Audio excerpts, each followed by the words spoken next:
ఆంధ్రప్రదేశ్ రాజధాని అమరావతి నిర్మాణం పేరుతో ముఖ్యమంత్రి చంద్రబాబు భారీ కుంభకోణానికి పాల్పడుతున్నారని వైసీపీ నేత రాచమల్లు శివప్రసాద్ రెడ్డి తీవ్రస్థాయిలో ధ్వజమెత్తారు. రాజ్యసభలో తమ పార్టీకి 7 ఎంపీలు ఉన్నప్పటికీ కేవలం 5 నిమిషాలు మాత్రమే సమయం ఇచ్చారని వారు ఉప రాష్ట్రపతి దృష్టికి తీసుకెళ్లారు.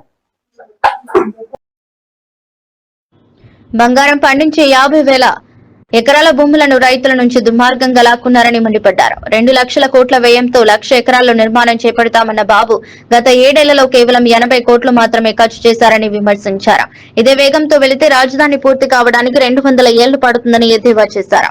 సెల్ఫ్ ఫైనాన్స్ ప్రాజెక్ట్ అని చెప్పి ఇప్పటికే 1,000 కోట్లు అప్పులు చేశారని, చదరపు అడుగుకు 4,000 ఖర్చు అయ్యే చోట 14,000 చూపిస్తూ నిధులు దారి మళ్లిస్తున్నారని ఆరోపించారు. అమరావతి నిర్మాణం కేవలం బేతాల కథల వంటిదని, చంద్రబాబు హయాంలో ఇది ఎప్పటికీ పూర్తి కాదని రాజమల్లు స్పష్టం చేశారు. తాము అమరావతికి వ్యతిరేకం కాదని, కానీ తమపై ఉద్దేశపూర్వకంగా దుష్ప్రచారం చేస్తున్నారని వైసీపీ ఎంపీలు ఆవేదన వ్యక్తం చేశారు. సభలో ఏ విధంగా వైఎస్ఆర్ కాంగ్రెస్ పార్టీ తరఫున అమరావతి ఏపీ రియాలిజేషన్ ఏ విధంగా సమయం ఇచ్చారో కూడా విత్ ప్రూఫ్స్ అన్ని చూపించడం జరిగింది. మాకన్నా తక్కువ సభ్యులున్న బీఆర్ఎస్ పార్టీకి ఒక్కొక్కరికి 10 నిమిషాలు మాట్లాడే విధంగా 2 మాట్లాడించడానికి సమయం ఇచ్చారు. అదేవిధంగా రాజ్యసభలో తెలుగుదేశం సభ్యులు ఉండేది కేవలం 2. వాళ్ళిద్దరికి 10 నిమిషాలు మాట్లాడే విధంగా టైం ఇచ్చారు. అంటే ప్రజల దృష్టిలో, దేశంలో ఉండే ప్రజలందరి దృష్టిలో వైఎస్ఆర్ కాంగ్రెస్ పార్టీ అమరావతికి వ్యతిరేకం అని దుష్ప్రచారం చేసే కార్యక్రమం చేయడానికి దీన్ని వేదికగా వాడుకున్నారని చెప్పి మేము ఈరోజు చైర్మన్ గారి దృష్టికి వేసుకోవడం జరిగింది.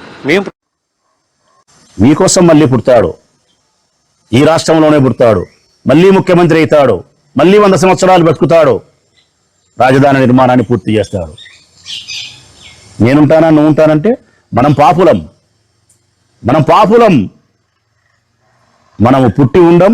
ఒకవేళ పుట్టినా కానీ కుక్కల, నక్కల, పిల్లిల, పందిల, పశువులాగా పుట్టింటాం మనం పాపులం కాబట్టి.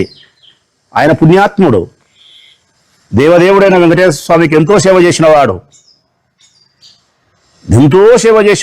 లడ్డులో జంతువుల కొవ్వు కలిసిందని చెప్పిన అపారమైన జ్ఞాన సంపద కలిగిన వాడు. అందుకే ఆయనకు మళ్ళీ అద్భుతమైనటువంటి మానవ జీవితాన్ని ఆ దేవదేవుడు ప్రసాదిస్తాడు. మనం చూడకపోవచ్చు, కానీ మన భావితరాల పిల్లలు నారా చంద్రబాబు నాయుడు గారి నేతృత్వంలో 200 సంవత్సరాల తర్వాత మహేంద్రుడు అసూయ పడగలిగినంతటి దేవతల రాజధానిని నిర్మిస్తాడంట.